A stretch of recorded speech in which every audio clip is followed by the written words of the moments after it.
Vamos a leer Lucas capítulo 9, por favor. Lucas, siempre les he invitado para que tengamos una Biblia, ¿verdad? Yo no puedo ver si tiene Biblia, pero sería bueno que tuviera una Biblia. Lucas capítulo 19, versos 9 al 10. Lucas capítulo 19, versos 9 al 10. Dice así, oiga, Yeshua le dijo, 9.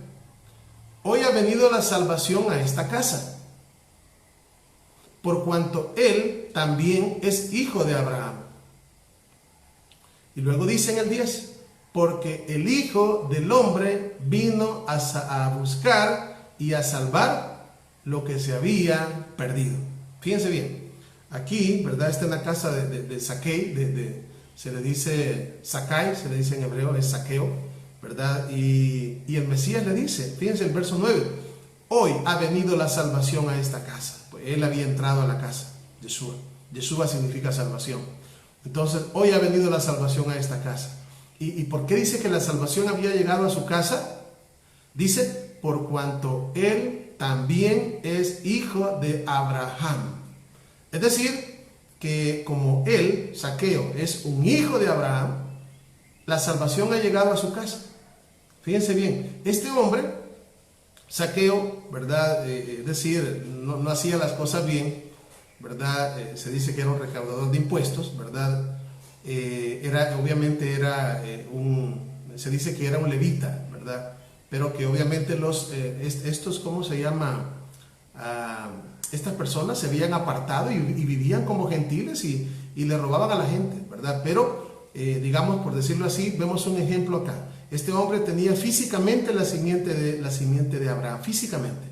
Pero, cuando el Mesías llegó, está diciendo, él es un hijo de Abraham. Él es un hijo de Abraham completo. ¿Por qué? Porque hace las obras de Abraham, ¿verdad? ¿Qué es lo que hizo? ¿Qué es lo que él hizo después? Bueno, dijo, la mitad de mis bienes doy a los pobres y si en algo he defraudado a alguien, se lo devuelvo cuadruplicado. O sea, estamos viendo la actitud, ¿verdad? Es decir, había un complemento porque, como dijimos anteriormente, la promesa tiene dos características. Y por eso es que vimos, ¿verdad?, el ejemplo cuando estuvimos estudiando, si no me equivoco, Génesis capítulo 15, ¿verdad?, donde las escrituras nos cuenta que nuestro padre Abraham está contento porque Dios le dice a Abraham, tu galardón es grande, ¿verdad? Pero él está algo contento porque el galardón es grande y triste porque no tenía hijo, y el único que estaba con él era el mayordomo Eliezer, ¿verdad? Pero le dice el Eterno, no te heredará sino un hijo tuyo será el que te ha de heredar. Entonces, ¿qué sucede? ¿Verdad? Explicamos allá que es por eso que Isaac se convierte en el hijo de la promesa, porque no son los hijos de la carne simplemente, solo porque es hijo biológico no cumple la promesa, ni tampoco porque es un hijo espiritual solamente, ¿verdad? Porque si fuera espiritual, entonces pues Eliezer se hubiera convertido en el primer hijo espiritual de Abraham. Abraham le enseñaba todo lo que sabía y así va a ser la promesa. No, es Isaac. Isaac era un hombre, ¿verdad?, que hacía las obras de Abraham. El comportamiento, era un hombre justo, pero también era físicamente su hijo. Entonces tenía las dos características. Era hijo al que llamamos, ¿verdad?, un hijo espiritual, pero entiéndase espiritual en qué contexto estamos hablando. Espiritual e hijo físico, ambas cosas, ¿verdad? Isaac reunía ambas condiciones, físicamente y espiritualmente, ¿verdad? Físicamente porque biológicamente es su hijo, y espiritualmente porque hacía las obras de Abraham, ¿verdad? Cuando solamente hay una de las dos, así no funciona la promesa. La promesa es ambas características, las dos, ¿verdad? De hecho, cuando hablamos quiero ver, en las escrituras se nos mencionan ejemplos, pero quiero que veamos esto, que repitamos otra vez el verso 10. Dice, porque el Hijo del Hombre vino a buscar y a salvar lo que se había perdido. Fíjense bien, como les decía, ¿verdad? Tenemos acá en el caso de este hombre Zaqueo, ¿verdad?, que era un hijo físico, pero necesitaba tener la parte espiritual, hacer las obras de Abraham. Así como les dijo el Mesías a ciertos judíos, a ciertos fariseos. Ellos eran genéticamente descendientes de Abraham. Pero ellos dijeron, nosotros somos hijos de Abraham. Pero Yeshua les dijo, si ustedes fuesen hijos de Abraham, las obras de Abraham haríais, ¿verdad? Entonces no basta solamente físicamente hijos de Abraham, biológicamente hijos de Abraham, ni tampoco es solamente hijos espirituales de Abraham. Entonces eso va en contra de la promesa. Tienen que ser ambas, las dos. Isaac es el modelo de los hijos de la promesa. Eso escribámoslo, pongámoslo en la mente. Isaac es el modelo.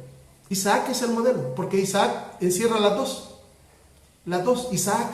Y más adelante, por esa razón, el apóstol Pablo nos va a venir a decir que nosotros somos como Isaac.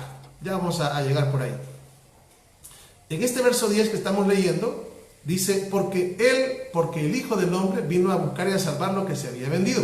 Esta palabra porque está amarrando lo que dice el verso 9 con el 10, ¿verdad? Esto es para que, para que amarremos el texto, ¿verdad? Porque si solamente tocamos el 9, ¿verdad? Y podemos decir, hoy ha venido la salvación a esta casa, por cuanto también es el Hijo digamos, si agarramos el 10, porque el Hijo del Hombre vino a buscar y a salvar lo que se había perdido, si solamente tocamos el 10, ¿verdad? Podemos, aunque es otra verdad, pero aquí no está hablando exactamente de eso, pudiera ser, Adán, lo que Adán perdió, por Adán entró la muerte y por el Mesías la vida. Pues eso es lo que vino. No, es cierto eso que estamos diciendo, pero acá esta palabra porque, con la que comienza el verso 10, amarra el texto, el 9. Es decir, oiga, lo voy a leer todo. Hoy ha venido la salvación a esta casa, por cuanto él también es hijo de Abraham. Porque, esa palabra porque, o sea, está diciendo la razón del verso 9. Entonces, ¿qué está diciendo? ¿Qué pasó con los hijos de Abraham? Bueno, hay una promesa para la descendencia de Abraham, y esa promesa es que serían restaurados, ¿verdad? Obviamente, en el entorno del Mesías, ¿verdad? Habían publicanos, habían muchos judíos que se habían alejado de la Torá, que prácticamente estaban viviendo como gentiles. El apóstol Pablo, cuando comenzó a escribir a los romanos, él decía, a los judíos, al judío primeramente y después al griego, ¿verdad? Eran los más cercanos. Eran judíos que estaban viviendo como gentiles, prácticamente viviendo como el hijo pródigo. Prácticamente se habían hecho del otro. O sea, de hecho, cuando hubo el rompimiento de las dos casas de Israel, hubieron muchos de las tribus del reino del norte, ¿verdad?, que se fueron para el reino del sur. Pero eso no quiere decir que se unieron. El reino del norte siguió siendo el reino del norte oficialmente, pero los que se fueron de aquí para allá pasaron a ser del otro reino. Entonces, en este caso, ¿verdad?, cuando estamos hablando de judíos, ¿verdad?, que abandonan la Torá, pues prácticamente pasan a ser parte del pueblo gentil, pasan a ser parte del hijo pródigo en medio de las naciones porque abandonaron la Torá, ¿verdad? Y así hoy en día hay muchos también. Y hubieron muchos allá en 1492, por eso es que se dice inclusive que en estos países hay muchas personas con apellidos de origen judío, ¿verdad? Porque se cambiaron los nombres se cambiaron los apellidos por causa de la persecución, pero se mezclaron en medio de todas las naciones gentiles. Entonces, ya no podemos decir que es el que siempre ha estado en casa, porque se apartó de la Torá, ¿verdad? Y se apartó de las leyes de Dios y vive como un gentil, ¿verdad? Entonces, este pasaje, ¿verdad?, el Mesías lo aplica diciendo que ha llegado la salvación a esta casa. ¿Por qué razón? Porque ellos son hijos de Abraham, porque el Hijo del Hombre ha venido a buscar lo que se perdió. ¿Y quién se perdió? Ustedes ya saben, eso es lo que venimos hablando, ¿verdad? De hecho, los dos reinos, el Mesías los va a restaurar, ¿verdad? Pero tiene que comenzar por uno, ¿verdad? Y eso lo vamos a ver más adelante, en Romanos 11, que justamente es el reino del norte, ¿verdad? El reino del sur, ¿verdad?, aunque siempre ha estado en casa y ha tenido su identidad, también tiene que ser restaurado. ¿Por qué? ¿Y qué es lo que tiene que ser restaurado? Tienen que creer en Yeshua. Tienen que creer en Yeshua, ¿verdad? Porque de otra forma, cuando se anuncia el nuevo pacto, ¿verdad?, solamente diría, y este será vienen días, dice el Eterno, Jeremías 31:31, en los cuales haré un nuevo pacto con la casa de Israel. No dice solo con la casa de Israel, dice con las dos casas, ¿verdad? Porque a las dos están incompletas, como dijimos anteriormente, ¿verdad? Ambas están incompletas. ¿Cuándo es que está completa una casa? Cuando tiene al Mesías Yeshua, ¿verdad?, y cree en la Torá del Eterno, cree que los mandamientos son eternos. y cree en la obra del Espíritu Santo, ¿verdad? Que es el Espíritu del Mesías en la casa de Israel, en los gentiles, operando en ellos para hacerlos volver a casa y amando al Eterno con toda su alma, con toda su mente, con todas sus fuerzas y con todo su corazón.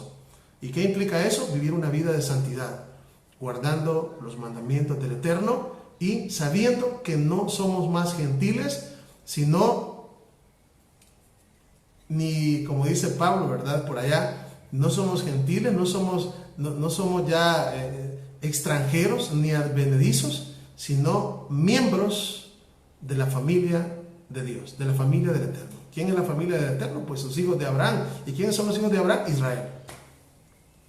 Vamos a ver lo que dice Hebreos capítulo 2, verso 16. Dice así. Hebreos capítulo 2, verso 16. Porque ciertamente no socorrió a los ángeles. O sea, el Mesías no vino a salvar a los ángeles, sino que socorrió a la descendencia de Abraham. Vean. ¿A quién socorrió? De acuerdo a la descendencia de Abraham, ¿verdad? A la descendencia de Abraham. Pero por eso hemos estado aclarando todas estas cosas, ¿verdad? Porque cuando se nos pregunta, ¿verdad? ¿Usted es hijo de Abraham? Sí, hijos espirituales, dice. No, la promesa no es hijos espirituales nada más. Sino, o sea, todo lo que venimos hablando no tendría sentido. Es también, o sea, físicamente hablando y biológicamente hablando. Y espiritualmente hablando. Ambas cosas. Esa es la promesa. Porque no son los hijos de la carne, tan solamente los hijos de Abraham, ni tampoco solamente un hijo espiritual. La promesa son las dos cosas. Vamos a ver.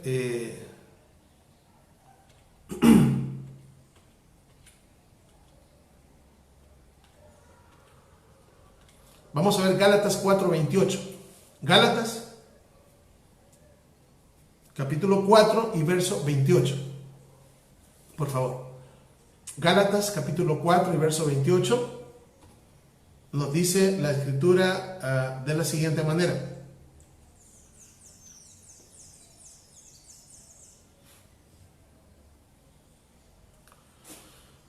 Así que, hermanos, oiga, Pablo está hablando, nosotros, todos los que hemos sido redimidos, nosotros, dice, como Isaac, somos hijos de la promesa.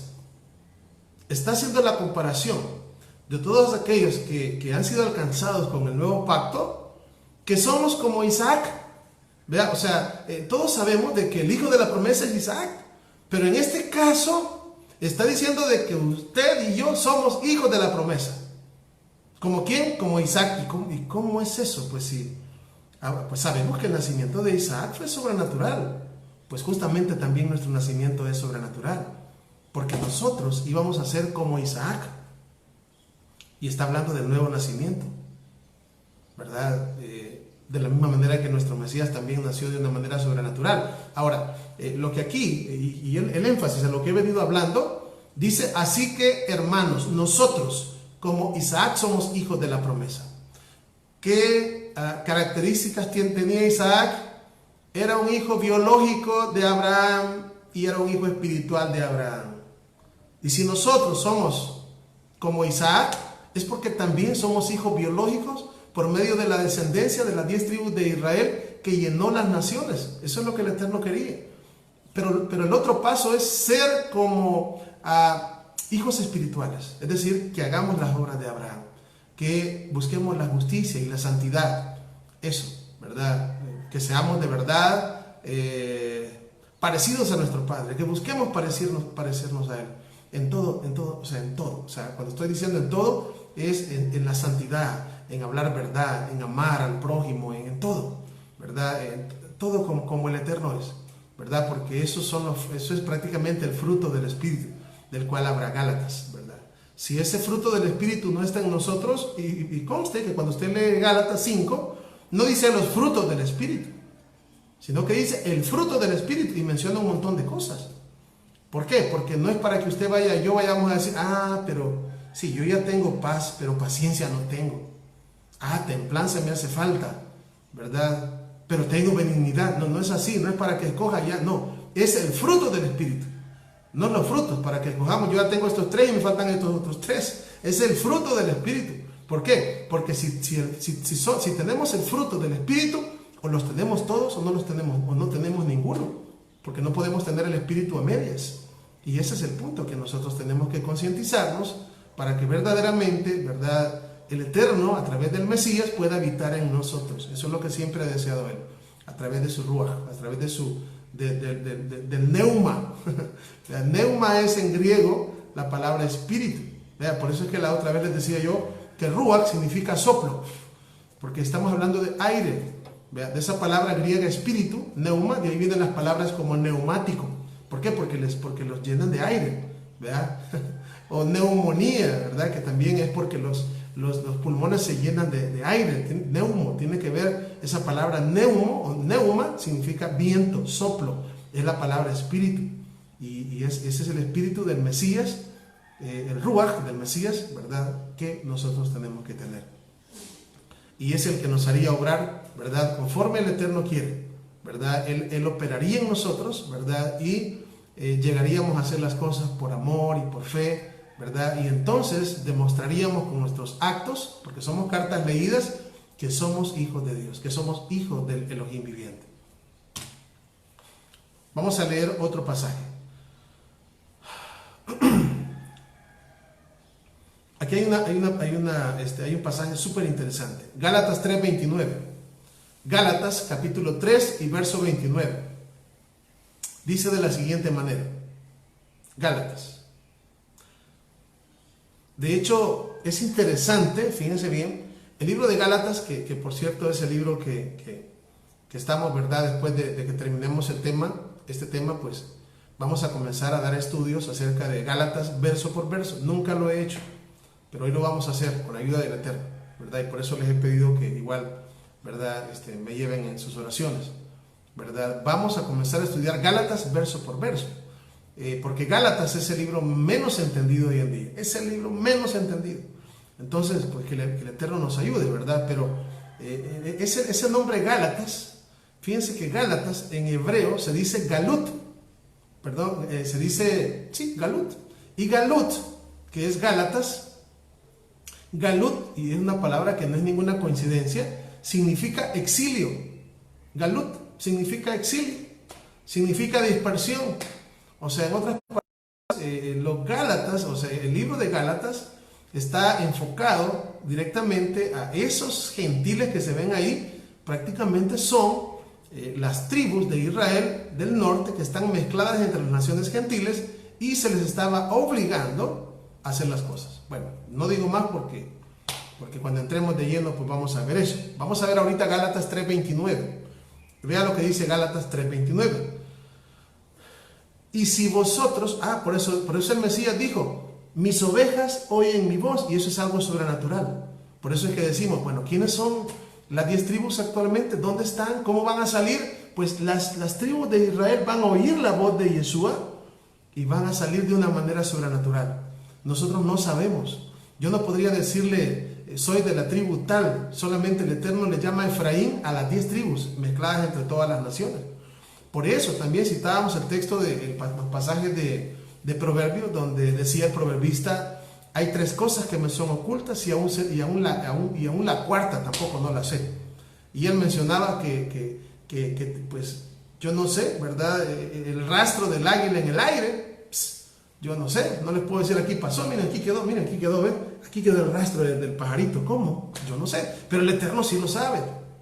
O también mencionaba del rastro de la nave en el mar, pues, o sea, ¿cómo voy a decir aquí pasó un barco después de 2 horas, después de 3 horas, si ya no deja huellas? ¿Cómo? Pero el Eterno sí lo sabe, ¿verdad? Él está diciendo que le son ocultas y yo también, pero el Eterno no. Entonces el paradero de las 10 tribus de Israel en medio de las naciones gentiles, yo posiblemente no sé quién es, no puedo identificarlos, pero el Eterno sí las puede identificar. Y eso es lo que está haciendo el Eterno hoy en día, ¿verdad? Hoy en día estamos oyendo el silbido, estamos oyendo el shofar. ¿Para qué? Para que los hijos de Israel que están en medio de las naciones gentiles, ¿verdad?, en medio de grupos gentiles, ¿verdad?, pues sepamos que ya no somos advenedizos, que ya no somos gentiles, que ya no somos extranjeros, Así, ya no, ahora somos parte de la nación de Israel, ahora somos parte de la nación del pacto. Estábamos ajenos a los pactos y ajenos a las promesas, sin esperanza y sin Dios en el mundo, pero ahora ya no. Ahora el Mesías ha venido a hacer, ¿verdad?, lo suyo, ¿verdad?, que es el trabajo, su obra redentora, y ahora pues hemos vuelto al pastor de nuestras almas, Yeshua, ¿verdad?, y recobramos nuestra identidad. Se nos había dicho que éramos gentiles y que no teníamos que ver nada con Israel, que Israel es otro pueblo, ¿verdad? Pero este tema es para que nosotros nos demos cuenta de las maravillas que el Eterno ha hecho, ¿verdad?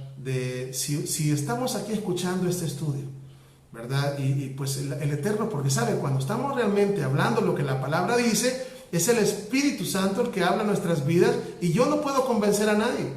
Un hombre no puede convencer a nadie, pero el Espíritu Santo sí nos puede convencer. Y lo sentimos, no lo podemos ni siquiera decir cómo se siente, solamente el que lo tiene sabe cómo se siente el Ruach, el Espíritu del Mesías en nuestras vidas, ¿verdad? Y clama de verdad por regresar al Padre, ¿verdad? Y vivir una vida guardando sus mandamientos, guardando la Torah. Sé que hay un montón de dificultades en el camino y que nos cuesta, sí, pero tenemos que hacer nosotros todo lo que esté a nuestro alcance para hacer posibles las cosas, y dejémosle al Eterno las cosas que para nosotros son imposibles. Lo principal es que comencemos a ver hacia Jerusalén, ¿verdad?, hacia donde hemos de dirigir nuestros rostros cuando oremos, y comencemos a caminar figurativamente, ¿verdad?, no para Roma, sino que tenemos que salir de Babilonia y tenemos que volvernos hacia Jerusalén, hacia Jerusalén, ¿verdad? Bienvenida, hermana Araceli, me da gusto que esté con nosotros. Bueno, 3:29 de Gálatas, lo dejamos así, ¿verdad?, que no lo leímos. Dice así: si vosotros, oiga bien, si vosotros, dice Pablo, sois de Mashiach, bueno, en el texto dice, y si vosotros sois de Cristo, oiga la pregunta que hace Pablo, y esa pregunta es para usted y para mí, pero en este momento va a ser para usted. Y viene el Eterno, ¿verdad?, a través de Pablo, y nos pregunta: si ustedes son de Cristo, si ustedes son del Mesías, ¿verdad?, levanten la mano, ¿quiénes son de Cristo? ¿Quiénes son del Mesías? Y yo les aseguro que todos vamos a levantar la mano.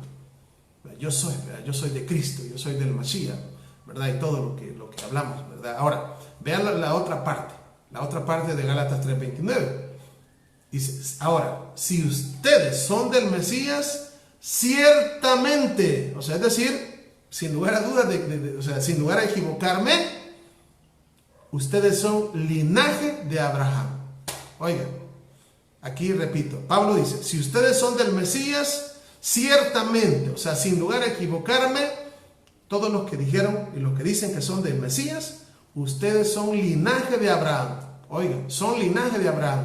Y sois herederos, oiga, según la promesa.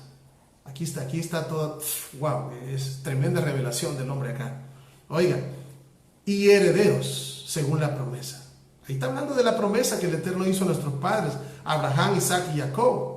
¿Cuál es la promesa que el Eterno hizo? En ti y en tu simiente serán benditas todas las naciones de la tierra, que ya lo explicamos en la primera parte de nuestro tema, que nos compete estudiar. Ahora, una palabra interesante acá, pero de verdad muy interesante, es la palabra linaje. Fíjense bien, linaje, ¿verdad? Para aquel que piense que solamente es algo espiritual. Esta palabra linaje aquí en Gálatas 3:29, donde dice, y si vosotros sois del Mesías, ciertamente linaje de Abraham sois y herederos según la promesa. Esta palabra linaje en el griego es la palabra, por cierto, si lo quieren buscar en el Strong, es la G de gato, G4690, y es la palabra esperma. Así, esperma.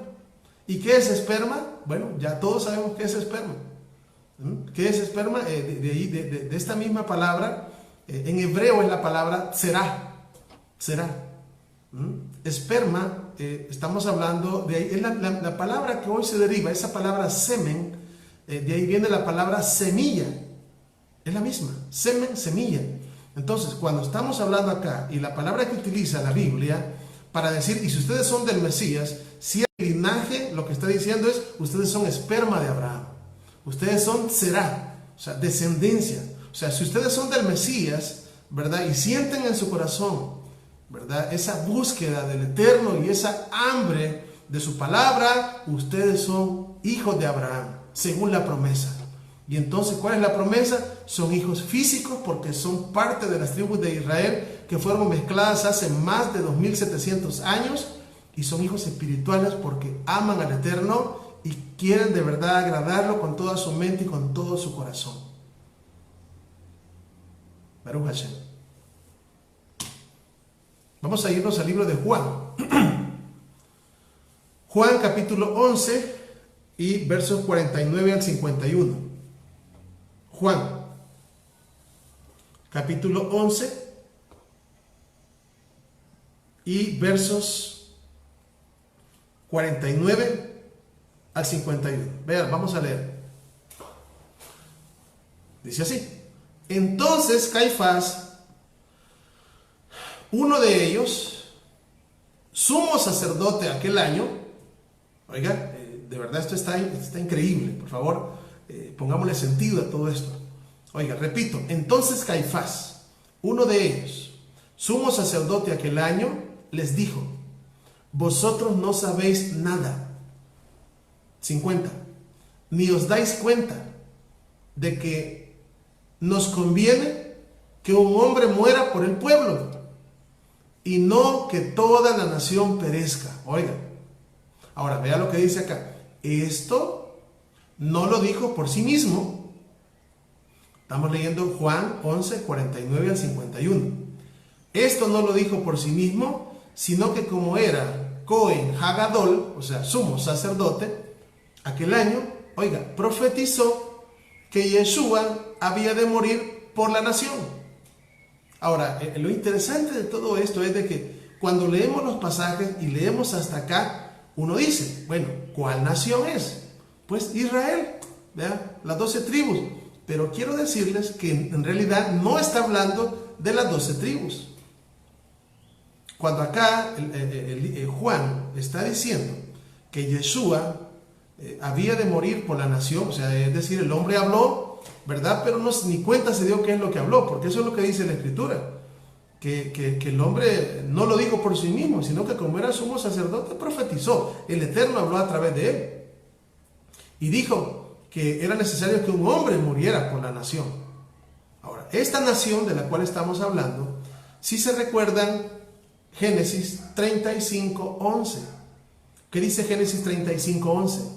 Génesis 35:11 nos dice de que Dios le cambia el nombre a Jacob por Israel. Y después de cambiarle el nombre a Jacob por Israel, le dice: de ti saldrá una nación y un conjunto de naciones. Esa nación, ¿cuál iba a ser? Cuando el reino de Israel se separara, esa nación iba a ser Judá, la casa de Judá. Juntamente con Benjamín vendrían a ser la nación. Y el conjunto de naciones de la cual nos habla Génesis 35:11 iban a venir cuando las 10 tribus, que es la otra parte del reino, se saliera al exilio y se mezclara con todas las naciones de la tierra. Entonces, la Biblia nos dice en el verso 51, ¿verdad?, de que este hombre, siendo sumo sacerdote aquel año, profetizó de que Yeshua había de morir por la nación. Ahora, ¿qué dijimos? Que esta nación no son las 12 tribus.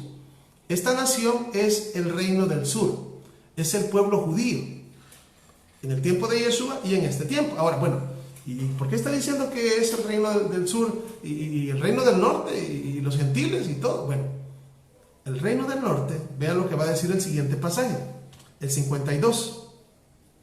Y no solamente por la nación. Fíjese bien, la nación. Estábamos hablando ahí de Judá, del pueblo judío. No solamente por la nación, sino también, oiga bien, para congregar a los hijos de Elohim, a los hijos de Dios que estaban dispersos. Ahora la pregunta es, ¿quiénes son? Dice, porque el Mesías dice que iba a morir por la nación. La nación es el pueblo judío. Y no solamente por la nación, no solamente el pueblo judío, sino para congregar a los hijos de Dios que estaban dispersos. ¿Quiénes son? Las 10 tribus de Israel. ¿Dónde estaban? Dispersos. ¿Dónde están hoy actualmente? Iguales, dispersos, mezclados entre las naciones gentiles, creyendo de que somos gentiles, creyendo de que no tenemos que ver nada con Israel, creyendo de que somos otro pueblo, cuando la Biblia no dice eso. Y eso es lo que estamos estudiando. Entonces, ¿verdad? Este pasaje de verdad es increíble, porque de hecho, la misma creación, porque eso de verdad que la misma creación, porque cuando nosotros hablamos, bueno, algún día vamos a hablar de un poquito más profundo de los capítulos así de Génesis 1, 2, 3 y todo eso, pero solamente en Génesis 1, solo quiero mencionarles que está la historia de toda la humanidad, solo en Génesis 1, pero no solamente leyéndolo así por encima, sino que ahí está la historia desde el principio hasta el fin. Ahí está el Mesías, la primera, la segunda venida, todo, solo en Génesis 1. Y el principio de Génesis 2, ya comienza otra etapa. Ahora, el punto con lo que estamos viendo es de que las escrituras, por eso es que les digo yo que la creación gime, dice la palabra. Hay un pasaje donde dice eso, vamos a ver si encuentro, no lo tengo acá anotado, pero quiero ver si lo encuentro aquí.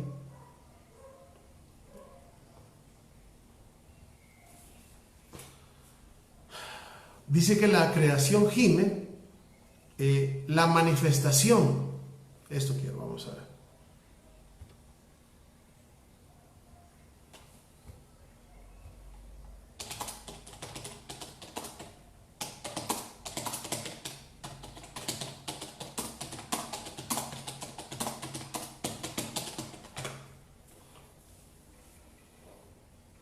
Romanos, si no me equivoco, 8, veamos si es Romanos 8, 19. A ver. Romanos, o carta de Pablo a la comunidad en Roma, capítulo 8 y verso 19.